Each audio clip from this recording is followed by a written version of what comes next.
real life punya data. Okay, I'm using the software, we call it as the SPSS, Statistical Package for Social Science. Now the SPSS is already emerged into the versions of more than 24. I'm not sure whether it's 25 or 24. So the latest one is how much, I don't know. And the price also is skyrocket, skyrocket, like a mencanak one. Faham? Macam nak pergi haji naik roket. Orang lain pergi haji naik kapal terbang, pergi haji balik hari. Okay, now kita, ini rekod tak apa, tak bahan sangat pun kan, biasa je. Jadi apa yang saya nak cerita kepada anda semua sekarang ini adalah how we want to make a data. Contoh kan, saya punya alternative hypothesis, saya nak tengok ada tak beza jantina antara pelatih kelas A dan B. Kita akan buat sama-sama dia punya real life situation. Why? Because I want to know whether the jantina is the factor or jantina is not the factor between these two groups. Betul tak? Contoh, I'm talking about the stress lah. Stress lagi, tadi kata jangan pakai stress. DV pakai stress. Oh sorry, tak nak pakai stress. Saya tengok IQ lah contoh. Saya nak tengok IQ antara pelatih di kelas A dan B ada beza ke tidak dari segi markah. Tapi sebelum itu saya kena tengok demografik dia orang ni sama ke or dok sama. Pahal dok pahal. So untuk memastikan dia orang punya demographic is similar or not similar is you need to prove by statistical manner. So how we want to prove it? Of course you need to prove by their tabulations of data. So macam mana nak tahu lelaki dengan perempuan? This is not a numerical data. Of course, this is a categorical data. We still can analyze using the chi-square. Chi-square yang nombor berapa? Chi-square yang nombor 1. Chi-square testing for the goodness of it. Okay. So kita akan ada dua kumpulan. Nanti saya akan ajar awak dalam kumpulan amali nanti. So kita ada yang pertama is the class. So kita ada yang kedua kita panggil gender. Kemudian yang ketiga kita ada frag. Frag is the frequency. I think I already explained to you before. But I'm not sure whether you remember or not. I think you don't remember already. You remember already how to do it? Or you don't know? Male. Person number 2 is female. So I'm just going to use this number and then we just to estimate the both of your class. So we have the class 1. Betul tak? Class 1 is class A. And then class 1 also is class A also. Okay. And then we have the class B. And then we have the class B. Okay. Gender 1. Gender 2. Gender 1. Gender 2. Okay. Now I want you to help me to give the exact number. How many male in class A? How many male in class A? You class A, class B? Class B. You don't even know your friend numbers 40. So 40 lah. So how many female in class A? 10. 10. Okay. How many male in class B? 16. 39. How many female in class B? 9. Kau biar betul kan, dia kena lempang ni. Male berapa? 38. Okay, perempuan? 11. Okay. Now, what is our null hypothesis? What is our null hypothesis? Yes, very good. Very good, Shamsul. You said that we have a similar proportions of male and female between two class. So, kalau kedua-dua proportion dia adalah sama, maka dengan maksud lain, faktor jantina adalah bukan something yang kita perlu kawal. Betul tak? Yang kita perlu stratify. No need, because your proportion is almost the same. That is our initial null hypothesis. Faham tak? So our alternative hypothesis is the proportion is not the same. Faham? The proportion is not the same. So that is the idea.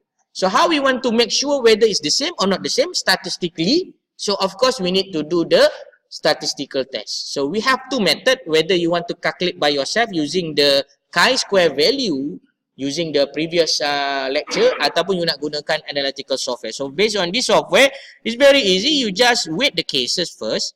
You just weight cases by the frequency and then you click OK. And then you go to the analyze and then you go to the descriptive statistics and then you tick for the cross tab. So for the cross tab, you choose the class as the row and the gender is the column. Is that correct or not correct? Which one is the IV and which one is the DV? Which one is the IV? So your IV will be the gender, right? So your class will be the column. Okay, and then you click the statistic and then you request for the chi-square and then you go to the cells and then you click for the column and then you click continue and OK. So after a few minutes, the computer will calculate for you and then reproduce this kind of result. You got the male and female in class A and then you got a male and female in class B. You can see the data or not? So based on this data, you can see 0 cells, expected count less than 5. This is very important to make sure that your chi-square is valid. Betul tak? Awak dah belajar dulu kan? Expected count not less than 5. So expected count less than 5. So you might want to choose the other appropriate statistical interpretation. For example, you are using the Fisher exact test, likelihood ratio and so on and so forth. So in this case, tak ada isu ni. Sebab apa? Awak mula-mula belajar chi-square dulu yang sem lepas, awak dah bagi tahu kan? Expected count must not less than 5. So kita tengok kat sini ada less than 5 ke? Tak ada kan? Because of 0%.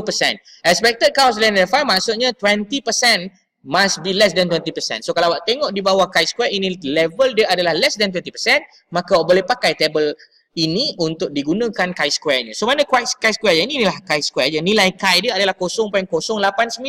If you don't believe me, you can calculate the expected count and observed count, and then you calculate everything and then you sum it up, you will receive the chi value is equal to 0.089 as a summated values of that. You akan dapat dia punya nilai lah. Nilai chi dia adalah 0.089, di mana kalau kamu tengok kepada table area under curve, dia akan berada di sebelah kiri ke kanan?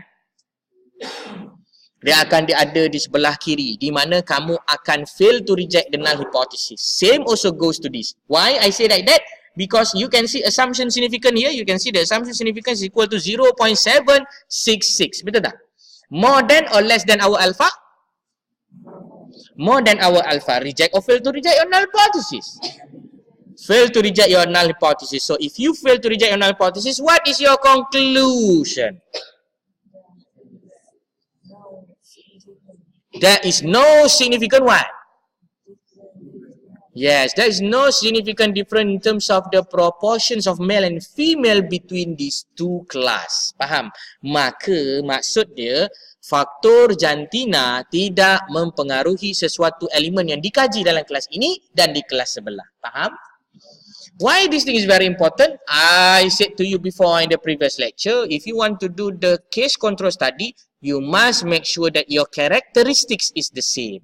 So if the characteristic is the same and the difference is about the exposure, and then your conclusion will be valid lah. Maka orang akan tak argue lah. Orang tak akan kata, no wonder lah you punya kelas ni tak banyak case sebab ada ramai perempuan. No, you cannot say like that because the factor of gender is the same across the group. Faham tak? Faham tak ni? Kenapa kita nak cari beza ni?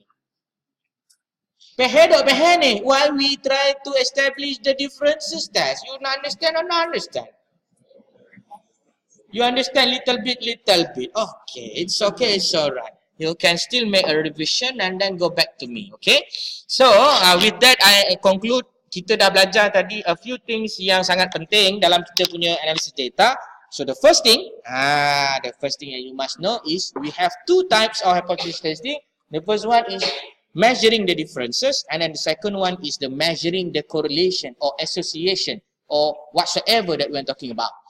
And then we are trying to also to understand our previous lecture also regarding the hypothesis testing step, which involve the 5-step of hypothesis testing, namely as the null and alternative hypothesis, and then the second one alpha, and then the third one run or calculate the statistical value and report the p-value, or looking at your area under curve, and then the fourth one is actually you try to decide whether you want to reject or you fail to reject the null hypothesis based on your data, and then the fifth one is you make a valid conclusion. Faham tak? So based on this case study, based on this case example, I can confidently say that anything happen between your class and the other class, for example, your class are more understand rather than the other class, is not because of your gender. That is, I can confidently conclude. Why? Because I can prove statistically your numbers between male and female are almost the same. Faham? Itulah tujuan kita belajar di statistik. Okay, supaya you punya investigation are more precise and valid. And make sure this is only the given from God to you. So make sure you use it nicely and practice it during your semester 4 and 5, semester 5 and 6. So now when you write any chapters according to your proposal, make sure you know already what you want to expect in your proposal write-up, especially on the data analysis. Jelas Ada dua je sebenarnya yang perlu awak fokuskan. Is either you want to do the differences test or correlation test. But to be frank with you, both of it you must use. Is either you want to use the correlation or you convert the numbers tadi tu. Saya contohkan, saya nak buat correlation apa? Saya buat correlation nilai risiko tadi. Tadi kan kita cerita pasal sungai kan? Kita cerita pasal turbidity, betul? So, kita cerita pasal turbidity tadi, kita kaitkan dengan bilangan orang yang sakit. Tak boleh sebab bilangan adalah discrete number. So, kita pun konon-konon ambil nilai markah kulit. Contohlah awak baca dekat dalam jurnal, ada satu checklist pasal markah kulit. So, awak pun kira markah kulit dia berapa. So, awak boleh buat correlation. Tinggi A, maka tinggi Y. Tinggi X, tinggi Y. Itu adalah contoh kalau awak guna correlation. Kalau awak tak nak guna correlation, awak nak guna group. Boleh tak? Boleh. Awak gunakan chi-square. Cara dia, awak perlu tukar numeric. Numeric ni apa? Nombor kekeruhan tadi tu kan. Kepada standard lah. Lebih standard, keruh. Kurang standard, tak keruh. Awak jadikan dia dalam bentuk group. Lepas awak dapat dia punya group, dan awak tengok pula dia punya apa? Dia punya kesan. Kesan dia sakit berapa ramai orang, tak sakit berapa ramai orang. Dan awak boleh buat cross tabulation like I showed to you before. So contoh macam ni kan. Kelas ni awak gantikan dengan sungai. So gender ni awak gantikan dengan keruh tak keruh tadi. Mana nak dapat keruh tak keruh? Daripada data mentah awak lah. Data mentah awak collect macam mana? Saya collect pakai alat encik. Then that's very good. So that you can make a group lah. You can make a group. Daripada data mentah tu, you boleh jadikan dia dalam bentuk group. Tapi kalau you dah buat dia dalam siap-siap dalam bentuk group, you nak mentahkan boleh? Mentah ke darah lah, tak boleh. Okey, itu saja untuk setakat ini. Saya rasa banyak jam sudah berbunyi, menandakan sudah masuknya waktu saya berambus daripada kelas ni. Betul kan? So, itu saja.